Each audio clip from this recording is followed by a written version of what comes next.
Aceh Utara itu Pak, setiap tahun itu 2 sampai 4 kali kita dilanda banjir. Sehingga membuat perekonomian masyarakat yang karena mayoritas 60% itu petani, sehingga sering jeblok. Waduk Keruto yang Bapak resmikan untuk dibangun Bapak beberapa tahun lalu itu belum selesai Pak. Padahal itu bisa menampung 30% banjir yang ada di Aceh Utara. Pak, bagaimana penanganan banjir ini bisa terintegrasi dan proyek-proyek secara nasional ini bisa diselesaikan untuk kemudian menjawab permasalahan Aceh Utara itu Pak? Banjir itu problemnya karena di atasnya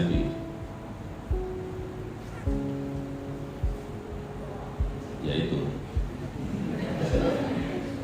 Saudara tahu semua itu mestinya yang mudah-mudahan mengingatkan.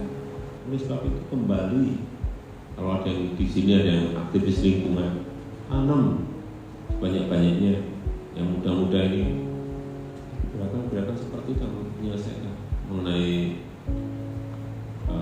tidak semua nanti kalau ada yang bendungannya sudah selesai, insya Allah akan sangat mengurangi banjir yang ada di Pulau Sumawe.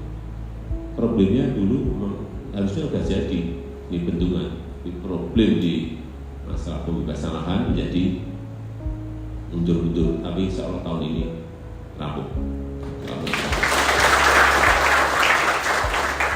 Saya melihat bahwa terutama nih Pak, para mahasiswa Erasmus ini, mereka ada grup namanya Erasmus Student Network.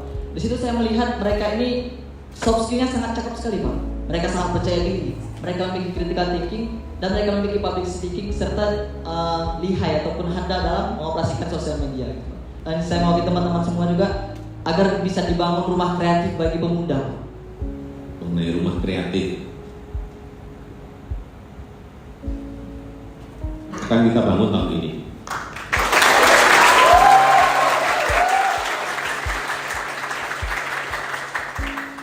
Tidak kecil, saya ingin buat contoh satu dulu, gede.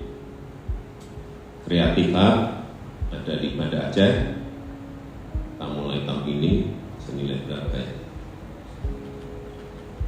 Kira-kira 140-an miliar. Gede banget ini.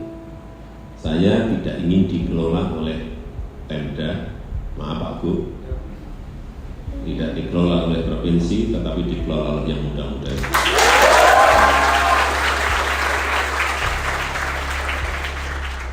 Siapkan strukturnya seperti apa, semua organisasinya seperti apa, diberi hitung-hitungan, mendapatkan income dari mana, bagaimana kreatif hub ini sudah diberi modal besar, tinggal menjalankan, tapi belum tentu juga bisa.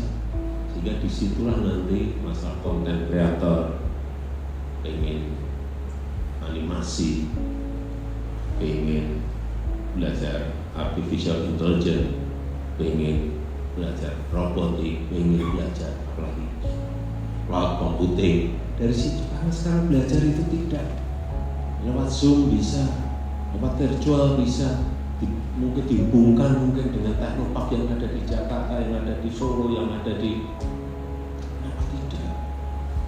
Jadi cara berpikirnya harus seperti itu, atau dihubungkan dengan gimana Silicon Valley misalnya.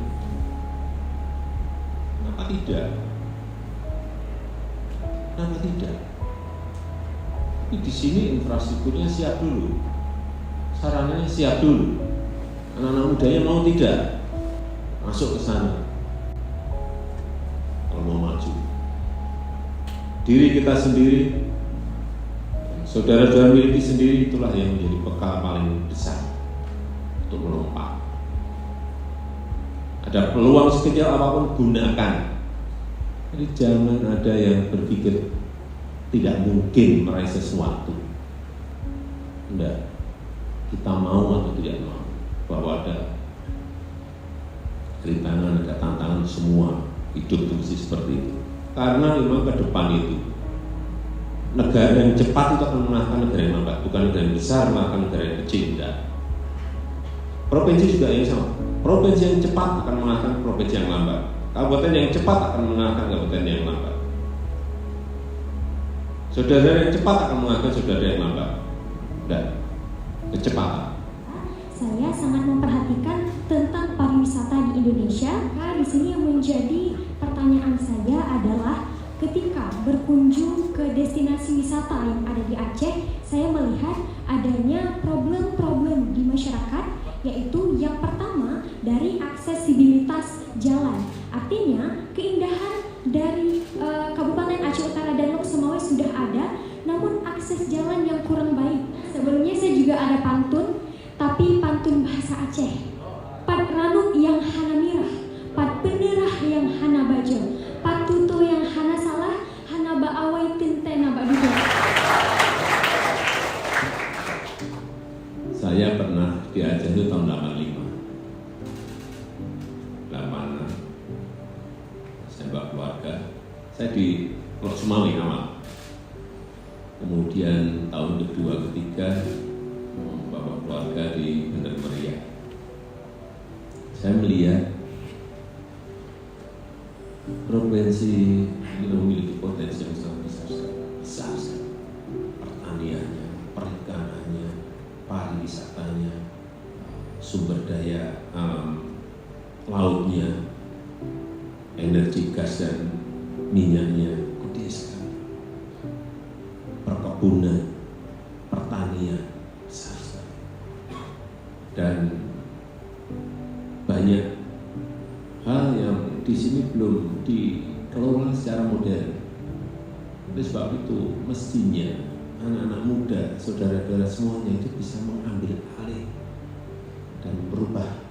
Yang paling penting berubah mindset, cara bekerja yang lebih modern.